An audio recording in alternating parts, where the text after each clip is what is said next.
اگر اسلام کی تاریخ کو شاہ صاحب ہم دیکھتے ہیں تو ہمیں تلوار سے اسلام اتنا نہیں پھیلا، اور اتنا نہیں بلکہ تلوار سے پھیلا ہی نہیں۔ اسلام جہاں جہاں پھیلا، وہ عرب کا ریگستان ہو یا عرب کی وادیاں ہوں، یا وہ اپنا ہمارا بعد میں یہاں پر آنے کے بعد جو ہے وہ ہندوستان پاکستان کا ہو حصہ، دیگر دنیا کے جو بھی خطے ہیں ان میں اگر اسلام پھیلا ہے تو کردار سے پھیلا ہے، زبان سے پھیلا ہے۔ لیکن یہ جو مثال آپ نے دی ہے، یہ ہے اس محبت کی کہ جو نبی کریم صلی اللہ علیہ وسلم نے صرف مسلمانوں سے نہیں دوسرے مذاہب سے بھی کی۔ آپ کیا فرمائیے گا کہ پاکستان کے بھی جھنڈے کے اندر ایک حصہ جو ہے وہ ان لوگوں سے محبت کرنے کی ہمیں دعوت دے رہا ہے کہ جو پاکستان کے اندر رہتے ہیں؟ یقیناً رانا صاحب، ہمارے قومی پرچم میں اسلامی جمہوریہ پاکستان، ہمارے پیارے وطن، پیارے شاید دنیا کا یہ واحد پرچم ہے جس کے اندر اقلیت کا حصہ ہے، اور دنیا میں جو 4-5 خوبصورتی کے اعتبار سے پرچم شمار کیے جاتے ہیں ان میں ہمارا پرچم ہے پاکستان کا، جو دنیا کے سارے ملکوں کے پرچموں میں انتہائی حسین ترین شمار کیے جاتے ہیں ان میں پاکستان کا پرچم ہے۔ اور اس کے حسن یقیناً یہ بھی ہے جو بھی آپ نے ارشاد فرمایا کہ اس میں سفید جو امن کی علامت ہوتی ہے، وہ جو پٹی ہے وہ ان ہمارے شہریوں کے حقوق کی ضمانت دے رہی ہے کہ جو نان مسلم حیثیت میں ہمارے شہری ہیں، ہمارے ہم وطن ہیں اور ہمارے وہ دل کا ایک ٹکڑے کی حیثیت رکھتے ہیں۔ حضرت قائد اعظم بانی پاکستان محمد علی جناح رحمہ اللہ تعالیٰ نے ایک بڑا تاریخی جملہ ارشاد فرمایا تھا کہ اقلیتیں یہ ہمارے لیے اللہ کی مقدس امانت ہیں، اور انہوں نے اپنی طرف سے یہ نہیں کہا تھا، انہوں نے نبی کریم رؤوف الرحیم رحمت للعالمین صلی اللہ علیہ وسلم کی پاکیزہ تعلیمات کی روشنی میں فرمایا تھا کہ نبی کریم علیہ السلام نے ہمیں یہ پیغام دیا اپنے عمل سے بھی اور اپنے ارشاد سے بھی۔ آپ فرماتے ہیں کہ من قتل مواحدن او کلفہ،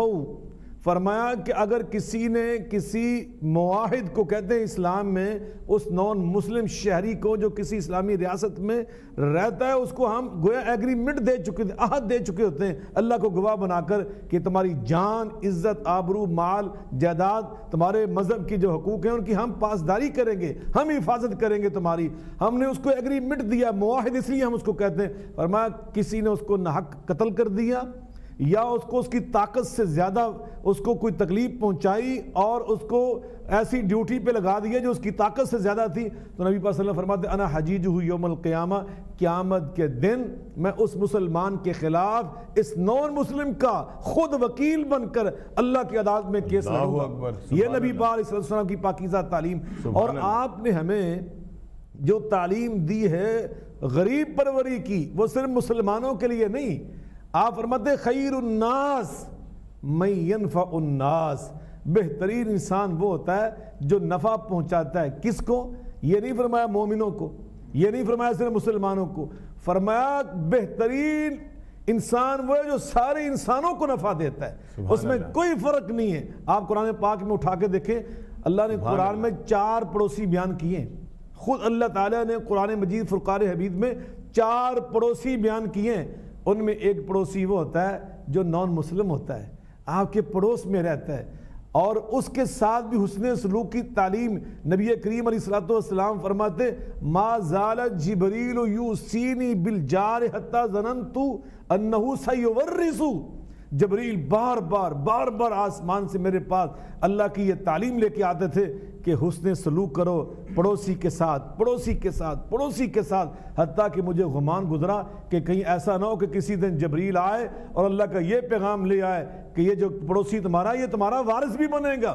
کہیں یہ وراثت کا پیغام نہ لے آئے۔ اس قدر یعنی نبی صلی اللہ علیہ وسلم نے ہمیں تعلیم دی ہے۔ وہ پڑوسی نان مسلم بھی ہو سکتا ہے، اور نان مسلم کو خاص طور پہ قرآن میں بیان کیا گیا۔ اس لیے ہمیں جو ہماری قرآن پاک میں اللہ تعالیٰ نے زکوٰۃ کے مصارف بیان کیے، انما الصدقات للفقراء والمساکین والعاملین علیہ، 8 مصارف بیان کیے اللہ تعالیٰ نے، ان میں فرمایا والمعلفۃ قلوبہم، محدثین میں اس پہ بڑی جرح کی ہے، مفسرین نے اس پہ بڑی بحث کی ہے، اور یہ ثابت کیا کہ والمعلفۃ قلوبہم، جن کے دلوں میں ہم نے اسلام کے حسن کی الفت ڈال لی ہے، محاسن اسلام ان پہ ثابت کرنے، وہ نان مسلم جو ہیں ہم ان کو زکوٰۃ فرضی بھی دے سکتے ہیں، نفلی صدقات بھی دے سکتے ہیں، قربانی کا گوشت ان کو ہم دے سکتے ہیں۔ یہ رحمت للعالمین کا پیغام، غریب پروری کا۔ نبی کریم رؤوف الرحیم صلی اللہ علیہ وسلم نے ہمیں تو یہ تعلیم دی ہے، آقا کے پاس جو بھی آتا تھا نا، چاہے وہ مسلمان ہوتا چاہے نان مسلم ہوتا، کوئی سائل، اللہ اکبر، حضرت جابر فرماتے ہیں رضی اللہ تعالیٰ عنہ، ما سئل رسول اللہ صلی اللہ علیہ وآلہ وسلم شیئا قط فقال اللہ، میرے آقا سے جو کوئی سائل مانگ لیتا تھا نا، آپ اس کو ضرور عطا کر دیتے تھے۔ قبلہ شاہ صاحب، یقیناً نبی کریم علیہ السلام، ابھی جو مفتی صاحب ارشاد فرما رہے تھے، آپ کو اللہ تعالیٰ نے قرآن میں، حضرت سعد بن ابی وقاص رضی اللہ تعالیٰ خود بیان کرتے ہیں کہ کنہ ستہ عند النبی صلی اللہ علیہ وآلہ وسلم وقال المشرکون اطرد ہؤلاء، ہم 6 نبی پاک صلی اللہ علیہ وسلم کے پاس ضعیف اور غریب صحابہ بیٹھے ہوئے تھے، کنت انا وابن مسعود ورجل من حذیل وبلال، فرمایا میں تھا، میں بھی بہت غریب آدمی تھا، حضرت عبداللہ بن مسعود تھے، وہ بھی بڑے غریب تھے، ایک حضلی صحابی تھے حذیل قبیلے سے، وہ بھی بڑے غریب تھے، اور حضرت بلال کا نام لیا، یہ تھے 2 اور تھے، فرمایا ہم 6 تھے، تو کہا کہ ان کو ہٹائیں، لا یجترئون علینا، ہم سردار لوگ، ہم آپ کے پاس بیٹھے اور یہ آئیں غریب ضعیف لوگ۔ تو آسمان سے اللہ نے قرآن نازل فرما دیا، ولا تطرد الذین یدعون ربهم بالغداۃ والعشی، میرے محبوب ایسا نہ کرنا، واہ واہ،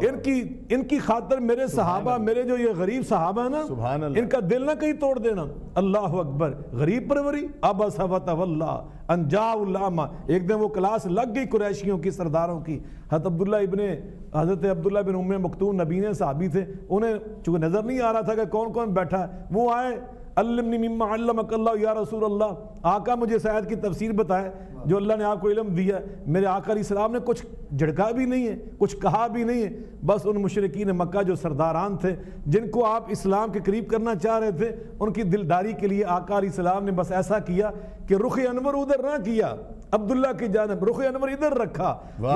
زمین اطہر پہ سلوٹ سی پڑ گئی، آسمان سے رب نے فرمایا عبس وتولی ان جاء الاعمی، میں عبداللہ بن ام مکتوم کا دل توڑ کر ان کا اسلام مجھے نہیں چاہیے،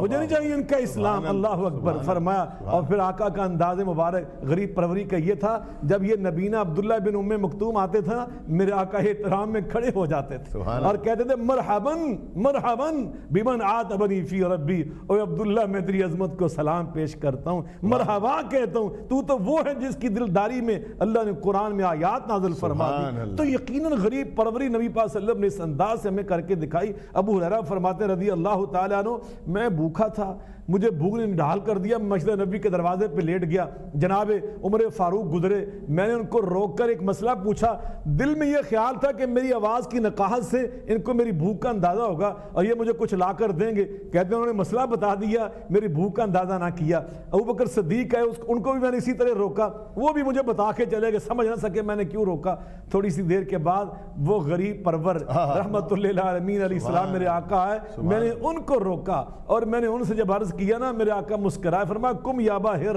ابو ہریرہ کھڑے ہو جاؤ، مسئلہ بھی بتاؤں گا، کچھ کھلاتا بھی اس ساتھ گھر میں لے گئے۔ ماں جی سے فرمایا کچھ ہے گھر میں، کچھ کہا کہ آقا سے دودھ کا ایک پیالہ، وہ بھی انصاری صحابی نے بھیجا ہے۔ نبی پاک اسلام فرماتے ہیں جاؤ ابو ہریرہ، وہ 70 جو ساتھی نا صفہ والے، وہ سب 3 دن سے بھوکے بیٹھے ہوئے، ان سب کو لے کر آؤ۔ ابو ہریرہ فرماتے ہیں میں نے سوچا دودھ کا ایک پیالہ 70 3 دن سے بھوکے صحابہ بنے گا کیا؟ کہتے ہیں مگر یہ میرا دل کہہ رہا تھا، وہ زبان اطہر فرما رہی تھی، میں گیا لے آیا سب کو۔ آقا نے وہ مجھے پیالہ خود پکڑا کے سب کو پلاؤ، کہتے ہیں میں نے پیالہ دیا، پہلے کو میں سوچ رہا کیا بنے گا، اس نے پیٹ بھر کے پیا، پیالہ ہٹا کے دیا تو میں نے دیکھا اس میں ایک قطرہ بھی کم نہ ہوا تھا، دوسرے نے 70 نے پی لیا۔ آقا فرماتے ہیں بقیت وانا وانت یا باہر، ابو ہریرہ لگتا ہے اب سب نے پی لیا، اب تو اور میں باقی بچے۔ جی آقا، فرمایا فقعد فشرب، پہلے تم بھی بیٹھو، پہلے تم پیو گے۔ کہتے ہیں میں نے پی لیا، فرمایا نہیں اور پیو، میں نے پھر پیا، تیسری بار پھر فرمایا نہیں اور پیو۔ کہتے ہیں بالآخر میں نے پیالہ نیچے رکھ کے کہا